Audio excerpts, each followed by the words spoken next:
Our last unit was about classroom assessments. Two concepts that I picked out of the chapter that I thought were very important were first, to test what you teach. The biggest thing that I take out of this is that there should be no surprises on the tests. Students should have, if they were paying attention, learned all the information in class or in homework and understand it very well, if they're paying attention, of course. The next topic that I focused on is that you should use tests to evaluate yourself and the test. If all students are lacking on something, it's not their fault. You may not have taught it as well. You should also use the test to guide instruction and go back and reteach something if students didn't understand it on the test rather than moving on. Finally, the test may have a flaw, so you should evaluate the test too. If all students missed one type of question, maybe it was a tricky and confusing question. Some new understandings that I got from this chapter is just the idea of needing to evaluate your tests.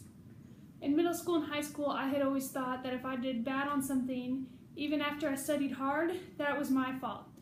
Now, I don't want to say that it's always the teacher's fault, but sometimes tests just aren't designed very well. So as a teacher, I need to be aware of that because in high school I was very much thinking like the teacher's always right, the test is always right, I did bad.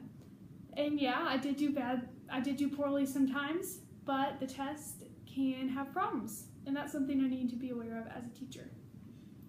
The impact that this will have on my teaching is just that I need to keep that in mind. I need to be fair and objective. I need to do item analysis on my tests to see if there's something I may have missed, and I need to use assessments to inform my teaching, like I mentioned before, if there's something I need to reteach. Or if I do a pretest and students know something, I can spend less time on it. Finally, this will impact my philosophy with the new understanding I mentioned before, but also just the idea that tests aren't the end result. We shouldn't put too much pressure on students for one test because there are lots of ways that they can be assessed and lots of ways for them to show their understanding.